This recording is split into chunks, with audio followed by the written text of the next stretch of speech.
semua, kembali lagi dalam YouTube channel Ramlo Official.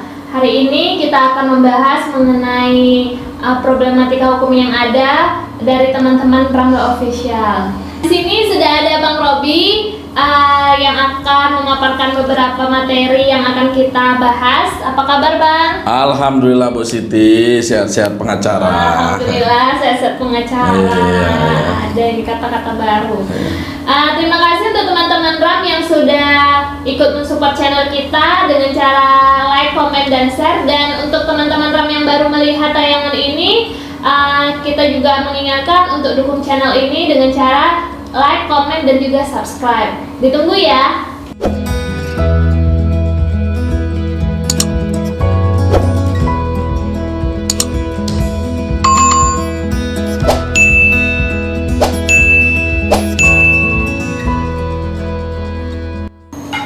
Terima kasih untuk teman-teman yang sudah subscribe. Kita akan lanjut membahas beberapa materi mengenai hukum.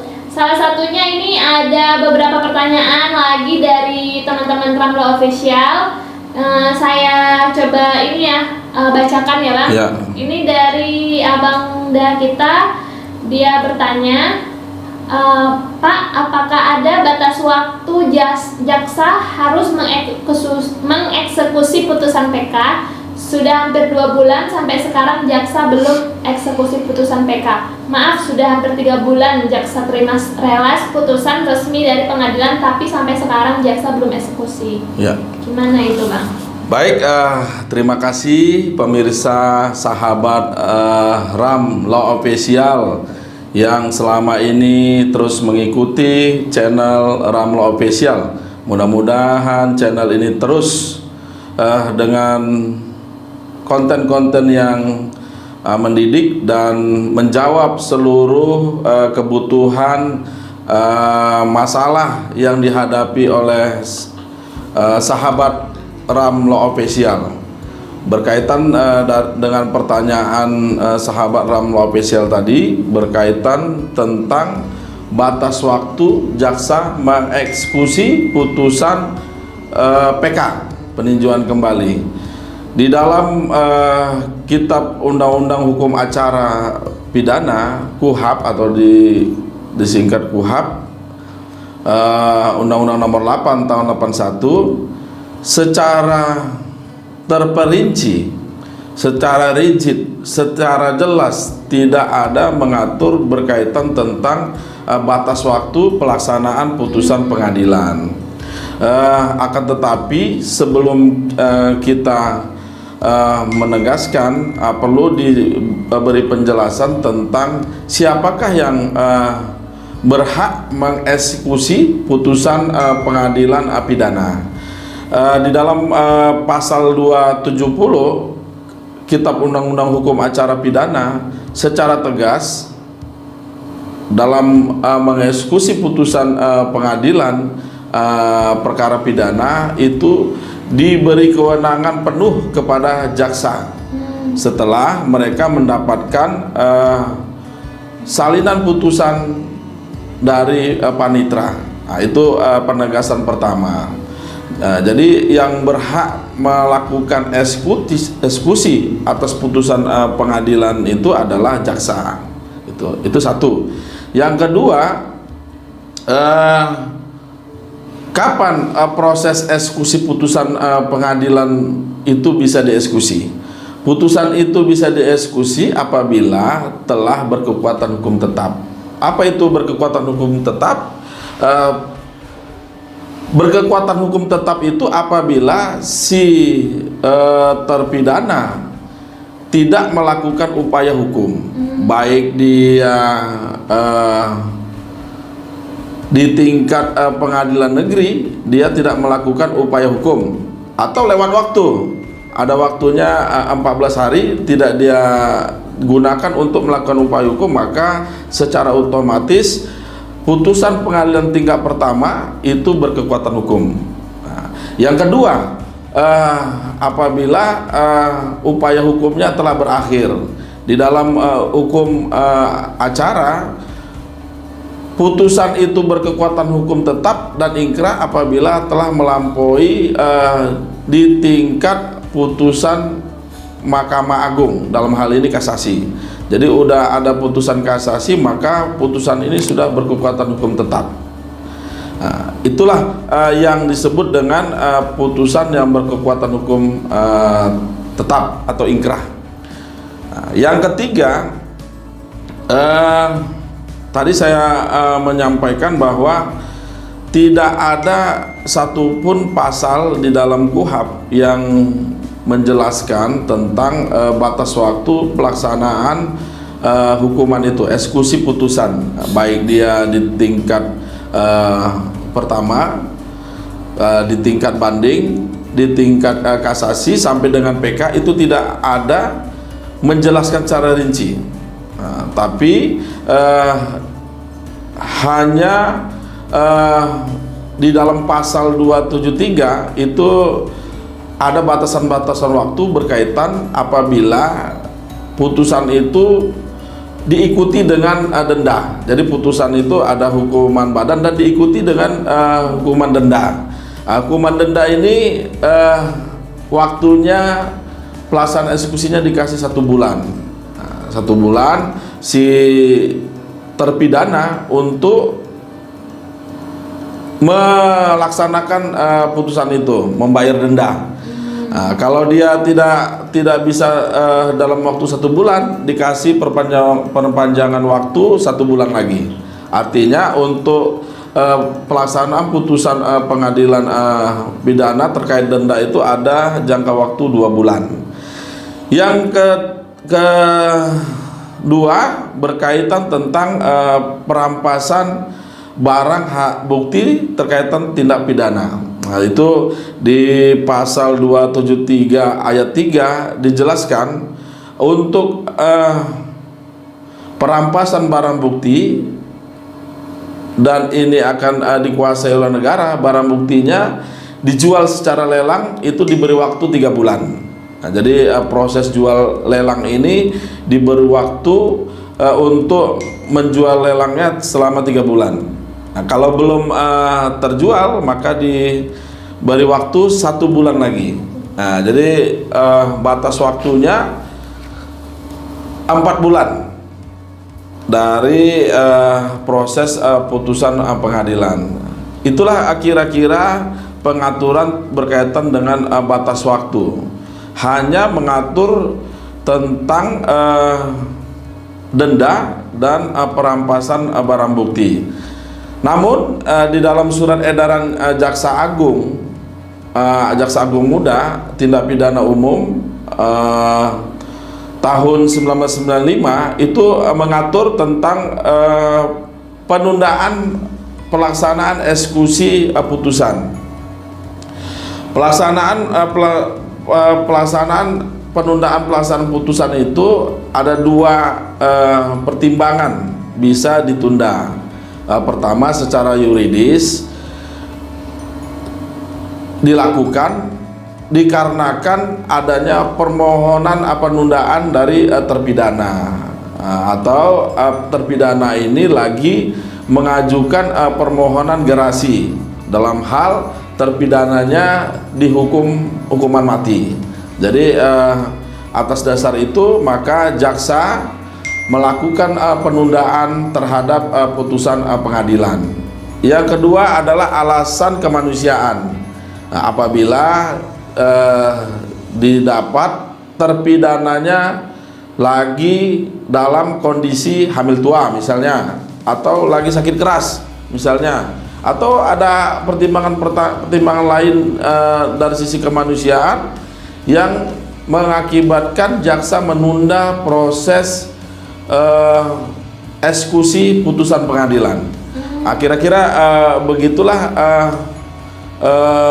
tanggapan-tanggapan kami terhadap pertanyaan dari permisa tadi. Memang ini proses penundaan putusan pengadilan ini bukan barang baru. Ini menjadi fenomena persoalan dalam praktek, dikarenakan memang secara rigid, secara jelas, secara tegas di dalam KUHP itu tidak diatur. Bagaimana kira-kira langkah upaya yang harus kita lakukan supaya proses putusan pidana ini dieksekusi? Nah, itu sekarang pembicaraannya, mencari solusi. Karena dengan proses penundaan eksekusi, maka dari sisi terpidana dia tidak memiliki kepastian hukum. Nah, itu. Nah, jadi bagaimana caranya? Kita membuat, lagi-lagi pentingnya surat. Di dalam hukum itu penting sekali surat menyurat, ditimbang kita mengungkapkan secara lisan. Oleh karena itu, makanya si terpidana bisa mengajukan surat kepada atasan jaksa, sehingga proses itu menjadi dasar pertimbangan untuk proses pelaksanaan eksekusi. Karena apabila ditemukan jaksa melakukan penundaan tanpa ada alasan tadi, alasan yuridis dan alasan kemanusiaan, lebih kepada kelalaian, maka si jaksanya akan ditindak secara etik di kejaksaan, atau ada tindakan lain yang dilakukan terhadap jaksa yang secara sadar dan sengaja lalai untuk melaksanakan eksekusi putusan pengadilan. Nah, kira-kira begitulah jawaban dan tanggapan kita terhadap penanya tadi. Oke, berarti secara jelas nggak ada diatur di KUHP ya Bang? Nggak ada. Ada beberapa alasan kenapa jaksa bisa menunda untuk mengeksekusi. Mungkin ada beberapa alasan itu kenapa jaksa belum mengeksekusi. Kalau mau lebih jelas lagi kita melihat kenapa alasan jaksa bisa kita surati gitu. Bisa jadi kita berpositif jaksa, karena kan di suatu tempat dengan tempat yang lain itu berbeda. Ada di satu tempat perkara pidana itu menumpuk banyak dia. Artinya di suatu daerah itu kriminalitas itu tinggi. Mengakibatkan beban kerja jaksa itu menumpuk. Itu salah satu kewajaran, sehingga jaksanya lambat untuk melaksanakan eksekusi. Ada juga di satu daerah proses pidana tidak terlalu tinggi, sehingga ini bisa menjadi catatan kenapa tidak dilakukan eksekusi, sementara beban kerjanya tidak terlalu tinggi. Nah, itu mungkin tambahan dari kita. Mungkin itu pernyataan dari Ramla Official. Semoga menjawab untuk pertanyaan dari sahabat Ram mengenai jangka waktu eksekusi di tingkat TK oleh kejaksaan. Ini ada lagi Bang pertanyaan dari sahabat Ram yang bertanya, ini sedikit beda ya. Tadi kita mengenai eksekusi, sekarang mengenai tindak pidana ini Bang. Saya bacakan ya Bang. Assalamualaikum, apakah boleh saya konsultasi hukum Pak? Begini Pak, ada kasus tentang video yang berbau pornografi, bisa dilaporkan. Jadi begini, saya punya teman yang kekasihnya sering mengirimkan video dirinya memperlihatkan alat kelamin, dan teman saya itu sering disuruh video call seks. Apakah itu bisa dituntut karena keluarga teman saya tidak terima perbuatan lelaki? Gimana? Terus ada pertanyaan tambahan mengenai dengan orang yang sama, tapi gini, kalau teman saya ini merasa dilecehkan karena dia merasa pacarnya tadi memaksa untuk memegang organ sensitif saya, padahal sudah saya tolak. Apakah masuk ke dalam tindak pidana, Pak? Oh ya, baik, terima kasih sekali lagi kami ucapkan kepada sahabat Ram, pemirsa Ramla Official yang selalu bertanya dan mengikuti perkembangan Ramla Official. Atas pertanyaan tadi, pertanyaan yang kedua berkaitan tentang pornografi. Pornografi sendiri ini diatur di dalam Undang-Undang Nomor 4 Tahun 2008 tentang pornografi. Berkaitan dengan kasus peristiwa yang dialami pemirsa tadi, sebelum kita menjawab secara hukum, baiknya kami menyampaikan dari sisi moral. Pertama, kita menyarankan supaya tidak berkelanjutan di kemudian hari. Kita menyarankan alangkah baiknya si penanya tadi mempertegas hubungan. Lebih baik kita menyelesaikan masalah ini secara kekeluargaan daripada proses hukum. Kekeluargaan bagaimana? Karena ini prosesnya adalah hubungan satu pasangan antara satu perempuan dengan laki-laki yang sama-sama menyayangi ya dalam ininya. Kalau baiknya menurut kita supaya ini tidak berkepanjangan, lebih baik si perempuannya mempertegas hubungan kepada si lelaki. Mempertegasnya bagaimana? Kalau benar-benar serius saling menyayangi, menyintai, dan ingin satu visi dan satu hubungan, maka pertegaslah hubungan dengan melegalkan, meminta si laki-laki ini untuk melegalkan hubungan, karena lebih baik menikah daripada tidak menikah. Jadi kalau sudah menikah, maka status mereka ini legal secara hukum, baik hukum positif maupun hukum agama. Itu yang perlu kami sampaikan secara moral, sehingga kerugian secara pribadi tadi tidak berkelanjutan. Berkaitan tentang masalah yang tadi disampaikan oleh pemirsa tadi, menerima foto dari pasangannya, yang fotonya ini menunjukkan sesuatu bentuk jenis kelamin dan perbuatan lainnya. Hal ini jelas sangat memenuhi unsur di dalam pasal 4 ayat 1 Undang-Undang Nomor 4 Tahun 2008 tentang pornografi, di mana disebutkan di dalam pasal 4 ayat 1 itu setiap orang dilarang memproduksi, membuat, memperbanyak, menggandakan, menyebarluaskan, menyiarkan, mengimpor, mengekspor, menawarkan, memperjualbelikan, menyewakan atau menyediakan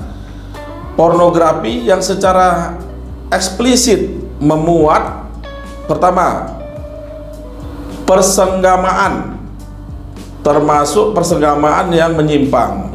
Yang kedua, kekerasan seksual. Yang ketiga, menstruasi atau onani. Yang keempat, ketelanjangan atau tampilan yang mengesankan ketelanjangan. Kelima, alat kelamin. Keenam, pornografi anak. Hal ini secara tegas disebutkan di dalam pasal 4 ayat 1, sehingga dari peristiwa yang dialami oleh pemirsa tadi itu sangat jelas masuk ke pasal 4 ayat 1 Undang-Undang Nomor 44 Tahun 2008 tentang pornografi, khusus huruf D dan huruf E. Jadi ada ketelanjangan atau tampilan yang mengesankan ketelanjangan atau alat kelamin. Atas perbuatan ini, apakah dapat dihukum pidana? Di dalam undang-undang ini pidananya disebutkan di dalam pasal 29 yang secara tegas menyebutkan setiap orang yang memproduksi, membuat, memperbanyak, menggandakan, menyebarluaskan, menyiarkan, mengimpor, mengekspor, menawarkan, menjualbelikan, menyewakan atau menyediakan pornografi sebagaimana dimaksud dalam pasal 4 ayat 1 dipidana penjara, paling singkat 6 bulan, dan atau paling lama 12 tahun, dan atau pidana denda paling sedikit 250 juta dan paling banyak 6 miliar. Nah, jadi jelas ya, perbuatan yang dilakukan oleh pasangan pemirsa tadi itu masuk kategori tindak pidana pornografi. Hal ini disebut di dalam pasal 4 Undang-Undang Nomor 4 Tahun 2008. Yang kedua, pertanyaan kedua, apakah memaksa pasangan kita untuk pasangannya memegang sesuatu alat sensitif dari pasangan, apakah ini bisa dikategorikan perbuatan pidana? Hal ini menurut kami masuk kategori pidana yang termuat di dalam pasal 289 Kitab Undang-Undang Hukum Pidana, yang menyebutkan barang siapa dengan kekerasan atau ancaman kekerasan memaksa seseorang melakukan atau membiarkan dilakukannya perbuatan cabul, dihukum karena melakukan perbuatan yang menyerang kehormatan dan kesusilaan dengan pidana selama-lamanya 9 tahun. Jadi kedua peristiwa yang ditanyakan oleh pemirsa itu kedua-duanya masuk kategori perbuatan pidana. Satu masuk kategori pidana pornografi, yang kedua masuk kepada pidana yang termuat di dalam Kitab Undang-Undang Hukum Pidana pasal 289 KUHP. Kira-kira begitulah jawabannya. Makanya tadi di awal kita menyampaikan baiknya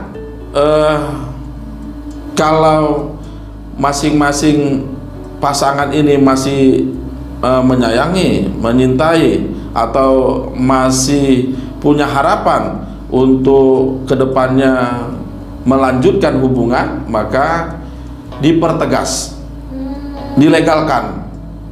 Dilegalkan bagaimana? Ya menikah.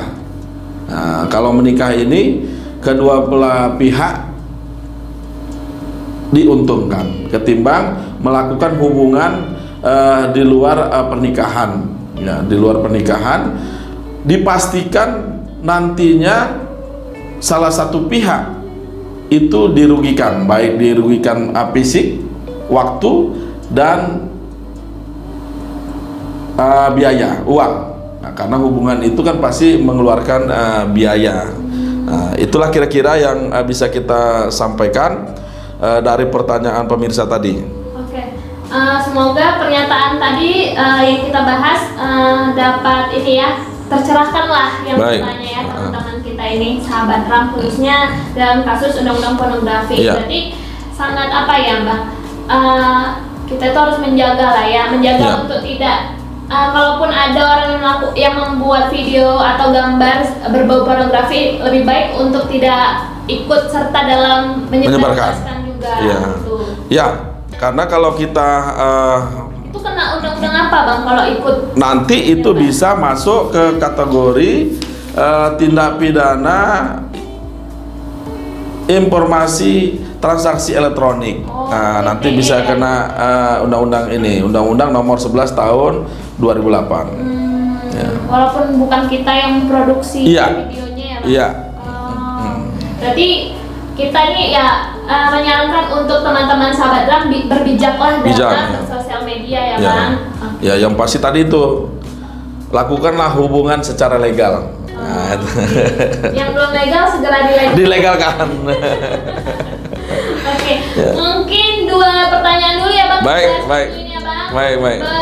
Di episode selanjutnya kita akan membahas pertanyaan-pertanyaan dari sahabat RAM lagi. Alhamdulillah banyak yang berkonsultasi di channel Rambla Official. Oke, untuk teman-teman terima kasih sudah menonton channel Rambla Official. Sampai ketemu di episode selanjutnya, yang mana kita akan membahas banyak mengenai konflik atau mengenai problematika hukum yang ada. Ya. Dan untuk sahabat Ram sekali lagi untuk tidak bosan ya, kita Ya, mengingatkan ya. untuk like, komen, dan subscribe YouTube channel Ramla Official. Sampai ketemu di channel-channel YouTube selanjutnya. Salam Cakrawala Hukum.